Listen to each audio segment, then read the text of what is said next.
بسم الله الرحمن الرحيم السلام عليكم ورحمة الله تعالى وبركاته داوديال كسو دوادا wararka habeenimo ee xogta ciyaaraha qodobada aan idinku soo gudbin doonana waxa kamid ah kooxda Arsenal ee dalka Ingiriiska oo qarka u saaran in la sayaxto ciyaaryahankii kooxda Chelsea difaac uga dheeliyay ee Gary Cahill halyeeyga xulka qaranka Brazil ee CAF oo qarankiisa u saadaaliyay inuu ku guuleysanayo Copa America muxuu ka yiri in qarankiisu wajahayo Leo Messi Barcelona waxa ay la kulmaysaa wakiilka ciyaaryahan Neymar Jr si uu la hadasho suurtagalnimada ciyaaryahanka uu dib ugu soo laabanayo kooxda Barcelona qodobadaas iyo kuwa kale ayaan daawada idin hayaa soo dhawaada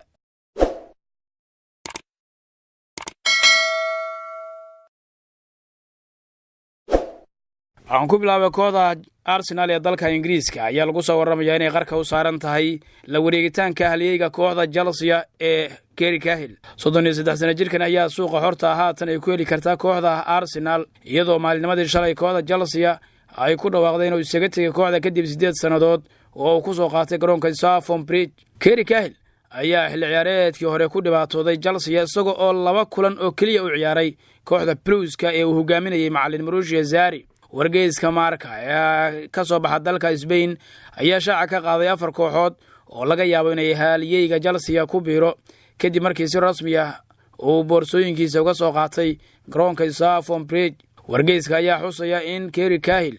uu hayso 4 dalab oo ka soo kala gaartay 4 kooxood ee kala ah Arsenal, Crystal Palace, West Ham United iyo Aston Villa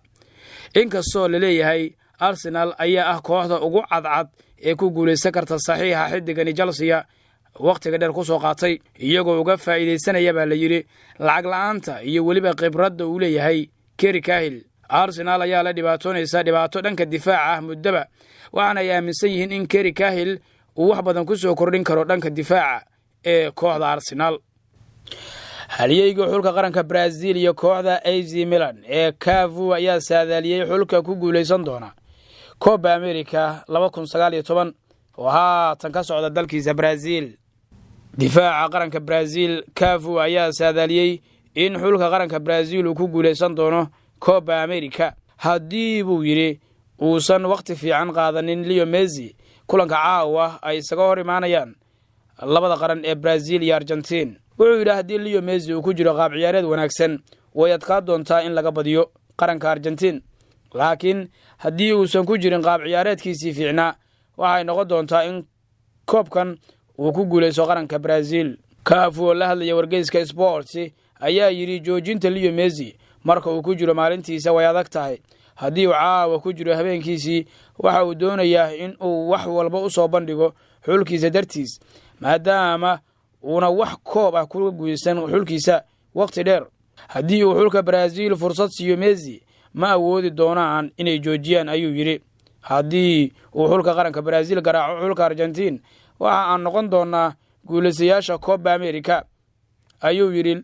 xidiga xulka qaranka Brazil iyo kooxda AC Milan ee CAF waa hagaag daawadayaal markaana bal kooxaha iyo ciyaartoydii maanta la kala wareegay haddii aan dul maro kooxda Arsenal ayaa si rasmi ah u soo bandhigtay weeraryahanka xulka qaranka Brazil ee Gabriel Martinelli oo ay si amaah markaa kooxdu kula soo wareegtay beejka rasmiga ee kooxda Arsenal ayaa lagu shaaciyay in kooxdu ay la saxiixatay da'yarka xulka qaranka Brazil kooxda Bayern Munich waxa ay si rasmi ah saxaafadda ugu soo bandhigtay labada ciyaaryahan ee difaaca ka dhigay ee Benjamin Pavard iyo Lucas Hernandez kuwaas oo xil ciyaareedkan ay si rasmi ah ula wareegtay ciyaaryahanka weerarka uga ciyaara kooxda West Ham United ee lagu magacaabo Marco Arnautovic ayaa dalbaday in laga fasaxo kooxda West Ham isla markaana loo ogolaado in uu isaga tago kooxda wararka qaar ayaa sheegaya in uu dalab ka helayo kooxaha dalka Shiinaha oo uu doonayo inuu markaa halka u dhaqaaqo kooxda Tottenham Hotspur waxa ay si rasmi ah ula saxiixatay qadka dhexe ee kooxda Lyon ninka lagu magacaabo Tanguy Ndombele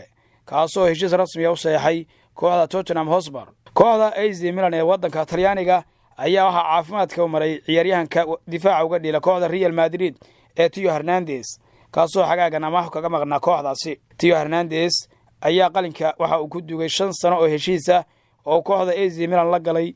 iyadoo 17 milyan ay AC Milan uga soo qaadatay kooxda Real Madrid waa difaac daayiro muhiim ah oo kooxda AC Milan ay doonayso markaa inuu wax badan ka bedelo qaabkeeda difaaca kooxda Leicester City ayaa diiday dalab ay soo gudbisay kooxda Manchester United kaasoo 70 milyan oo geni ah isla markaana ay ku doonaysay ciyaaryahanka difaaca uga dheela Leicester City ee Harry Maguire. Sky Sports ayaa ku waramaysa in Leicester City ay ku doonayso Harry Maguire 100 milyan wax ka yarna markaa aanay doonayn inuu kaga baxo ciyaaryahanka difaaca muhiimka ah ee xulka qaranka Ingiriiska ee u dheela Leicester City. kooxda dalka Shiinaha ka ciyaarta ee lagu magacaabo Dalian Yifong ayaa si rasmi ah ugu dhawaaqday macalinkeeda cusub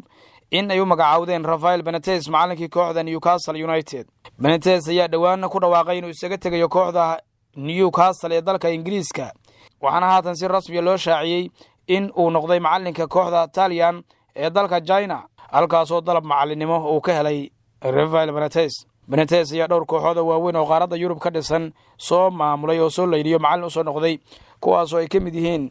Liverpool, Chelsea, Real Madrid iyo Newcastle United iyo kuwa kale. kooxda Paris Saint-Germain ee dalka Faransiiska ayaa si rasmi ah u shaacisay saxiixa xidiga qadka dhexe ee kooxda Sevilla Pablo Sarabia kaasoo ay kula soo wareegeen 18 milyan oo geni 5 sano oo heshiisa ayuu ugu biiray kooxda PSG oo qalinka ugu dugay. beejka rasmiga ee Paris Saint-Germain ayaa lagu shaaciyay saxiixa xidigan qadka dhexe ee kooxda Sevilla ay kala soo wareegeen waxaan la leeyahay saacadaha soo aadan sidoo kale waxa ay ku dhawaaqi kartaa Paris Saint-Germain saxiixa ciyaaryahankii qadka dhexe ee kooxda Manchester United ninka lagu magacaabo Andre Herrera oo si bilaash ah kaga baxay kooxda Manchester United. waa hagaag daawadyalinta inoo joogan wararka xogta ciyaaraha ee aan kugu soo gudbinay wararkii ugu dambeeyay dhanka sportiga ciyaartoydii la wareegay iyo sidoo kale ciyaartoyda haatan suuqa laga doonayo mar walbana daawade wararka ugu dambeeyay dhanka kala iibsiga ciyaartoyda iyo waxyaabaha sportiga ka cusub kala soco channelkeena xogta ciyaaraha mahadsanidin ciyaaraha.